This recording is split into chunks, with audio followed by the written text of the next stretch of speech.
Hello दोस्तों, इस video में मैं आपसे बात करने वाला हूं 12th क्लास के वैद्युत रसायन चैप्टर का बहुत ही important topic Nernst equation complete. ये नियरेस्ट इक्वेशन क्या है? एक साइंटिस्ट थे नियरेस्ट, जिन्होंने किसी इलेक्ट्रोड के इलेक्ट्रोड विभव को काउंट करने के लिए एक इक्वेशन रिप्रेजेंट की थी और इन्हीं के नाम पर उस इक्वेशन को हम लोग नियरेस्ट इक्वेशन कहते हैं।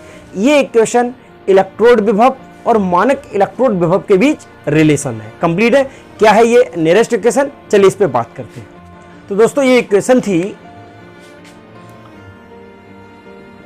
ई सेल, अगर सेल के केस में बात करूं, is equal E naught cell minus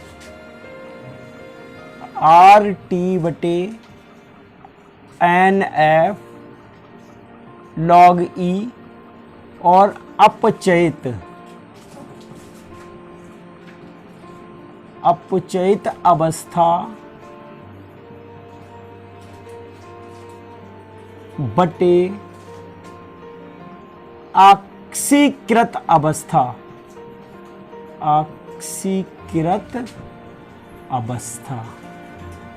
या दोस्तों इसे हम ये भी कह सकते हैं रिड्यूस्ड स्पीसीज बटे ऑक्सीडाइज्ड स्पीसीज, ये भी दोस्तों इसे बोल सकते हैं। कंप्लीट है। तो ये तो इनकी इक्वेशन थी। अब इसके विभिन्न रूप भी थे। पहले तो मैं इसके बारे में ये बात कर लूं, यहां कौन क्या है। तो जहां अगर दोस्तों बात करूं ई, अगर सेल के केस में तो सेल, अगर इलेक्ट्रोड के केस में तो केवल ई। ठीक है। ई जो होता है वो इलेक्ट्रोड का इलेक्ट्रोड विभव है। ई इज इक्वल इलेक्ट्रोड का इलेक्ट्रोड विभव। दोस्तों ई नॉट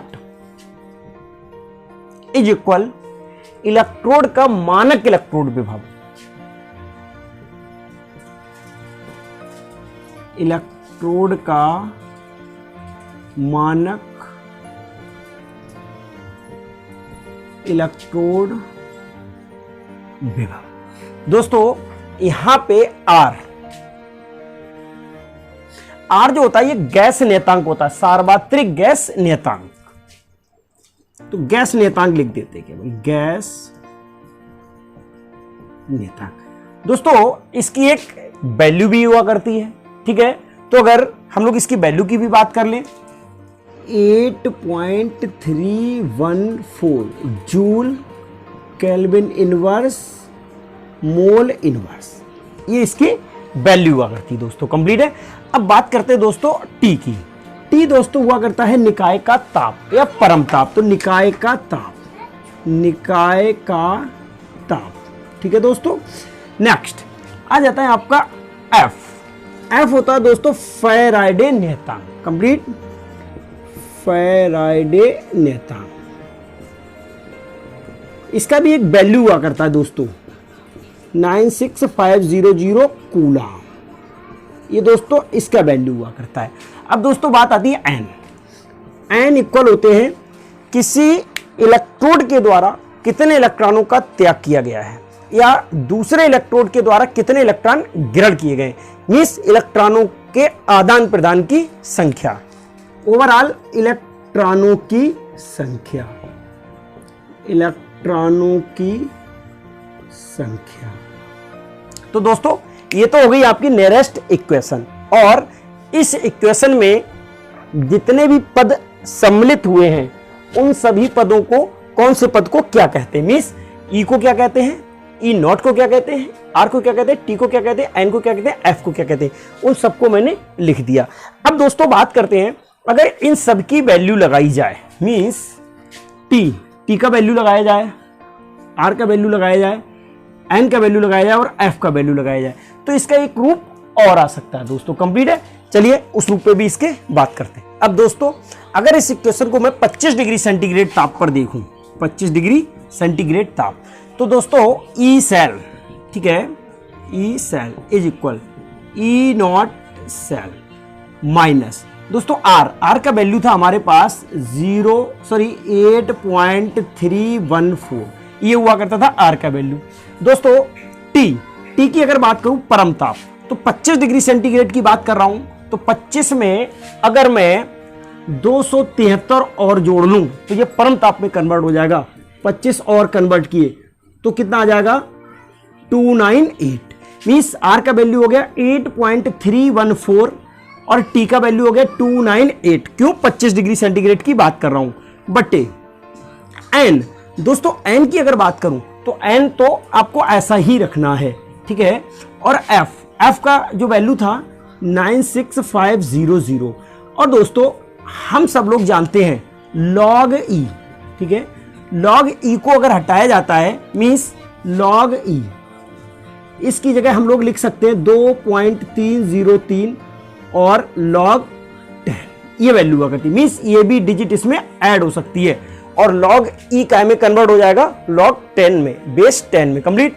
तो मैंने यहां पे 2.303 और दोस्तों इस कंप्लीट का जब मैंने कैलकुलेशन किया तो कैलकुलेशन पे मुझे एक डिजिट प्राप्त होगी 0.0592 वाया एन, एन शेष रह जाएगा दोस्तों ये वाला एन, ठीक है। और ये लॉग ई काय में कन्वर्ट हो जाएगा लॉग बेस 10 में।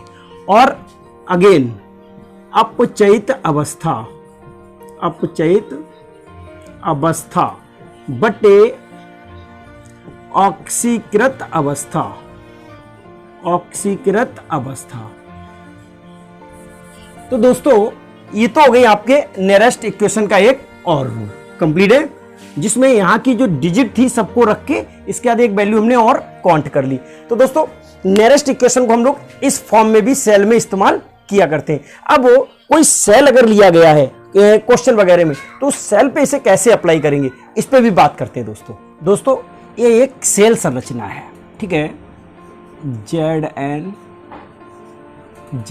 डबल प्लस एक्वस, चलिए यहाँ पे एस फॉर सॉलिड, एस। फिर इस तरह की लाइन, ये दोस्तों होता है लबड़ सेतु, Cu double plus aqueous Cu। ये दोस्तों एक सेल संरचना है कंप्लीट। इसमें ये वाला पोर्शन हुआ करता है एनोड और ये वाला पोर्शन हुआ करता है कैथोड, ठीक है दोस्तों। अगर इसके एनोड पर क्रिया लिखें और कैथोड पर क्रिया लिखें तो एनोड पर कौन सी क्रिया हो रही है? Zn ने कितना इलेक्ट्रॉन त्यागा है दोस्तों? 2 इलेक्ट्रॉन डोनेट कर दिए, तो क्या आया Zn डबल प्लस और 2 इलेक्ट्रॉन रिलीज कर दिए। काय पे हुई है ये क्रिया? एट एनोड, एनोड पर, ठीक है दोस्तों। अगर कैथोड की क्रिया देखें तो Cu डबल प्लस एक्वस, दोस्तों इनने क्या किया है? 2 इलेक्ट्रॉन ग्रहण किए, ये जो इनने त्यागे थे इनने 2 इलेक्ट्रॉन ग्रहण कर लिए, ठीक है दोस्तों। और काय में कन्वर्ट हो गए Cu सॉलिड में। ये काय पे हुई दोस्तों? कैथोड पर, कैथोड पर। अब दोस्तों इन समीकरणों को बहुत ध्यान से देख लीजिए आप, इनमें क्या क्या हुआ है।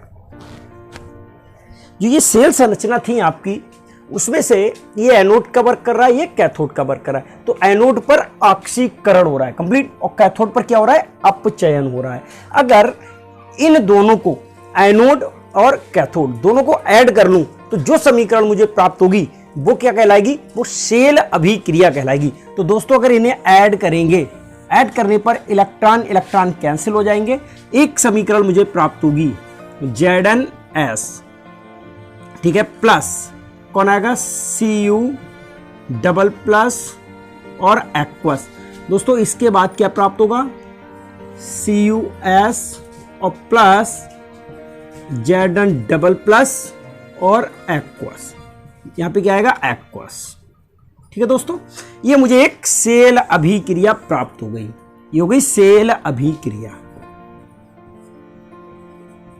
जो पूरे सेल में अभिक्रिया हो रही है दोस्तों। अब जब इसे नेरेस्ट समीकरण पे हम लोग अप्लाई करेंगे तो क्या करेंगे हम लोग? नेरेस्ट समीकरण है हमारी ई सेल, नेरेस्ट समीकरण, नेरेस्ट समीकरण कंप्लीट है दोस्तों। E cell is equal E naught cell minus, जो एक डिजिट हुआ करती थी 0.0592 अपॉन n। दोस्तों यहाँ पे n की वैल्यू हमें प्राप्त हो चुकी है। n कितने इलेक्ट्रॉनों का आदान प्रदान हुआ है? 2 इलेक्ट्रॉन का। तो n की वैल्यू हम लोग यहाँ पे लिख सकते हैं, 2 है n की वैल्यू कंप्लीट। बट मैंने आगे क्या किया, आगे ये सेल अभिक्रिया है तो log बेस 10। दोस्तों जो RHS हुआ करता था उसे सांद्रता के रूप में कहां लेते थे? ऊपर। और जो LHS हुआ करता था उसे कहां लेते थे सांद्रता के रूप में? नीचे। तो RHS को ऊपर लेंगे, क्या आएगा दोस्तों यहां पे? CuS की कॉन्सेंट्रेशन और दोस्तों Zn डबल प्लस एक्वस की कॉन्सेंट्रेशन कंप्लीट। और बट्टे कौन आएगा? LHS। क्या आएगा? ZnS की कॉन्सेंट्रेशन और Cu डबल प्लस एक्वस की कॉन्सेंट्रेशन। अब दोस्तों हम लोग जानते हैं कि सॉलिड की जो कॉन्सेंट्रेशन होती है वो 1 हुआ करती है। जब सॉलिड की कॉन्सेंट्रेशन 1 हो जाएगी दोस्तों, तो इसके लिए एक इक्वेशन क्या बन के आएगी? E cell is equal E naught cell minus 0.0592 upon n log 10। दोस्तों यहां क्या बचेगा? Zn डबल प्लस एक्वस और बटे Cu डबल प्लस एक्वस। ये एक इक्वेशन बन के आ जाएगी। मींस ये Zn काय पे था दोस्तों? ये था एनोड पर और Cu कहां था दोस्तों? कैथोड पर। तो सेल में जब भी हम लोग लिखा करेंगे तो सेल में हम लोग ये भी लिख सकते हैं इस इक्वेशन को, E सेल बराबर E naught cell minus 0.0592 upon n और log 10। यहां पे एनोड बटे कैथोड भी लिख सकते हैं। कंप्लीट है दोस्तों। यहां पे बस विशेष ध्यान देना है, सॉलिड की कॉन्सेंट्रेशन की जगह कितना लेते हैं? 1। तो दोस्तों ये तो हो गई आपकी नेरेस्ट समीकरण। और इसे सेल पे कैसे अप्लाई करेंगे? बस सेल में इसका मानक इलेक्ट्रोड विभव दे रखा होगा और आपको n की वैल्यू यहां से पता चल जाएगी दोस्तों। इनकी कॉन्सेंट्रेशन दे रखी होंगी और आप इससे न्यूमेरिकल कर सकते हैं।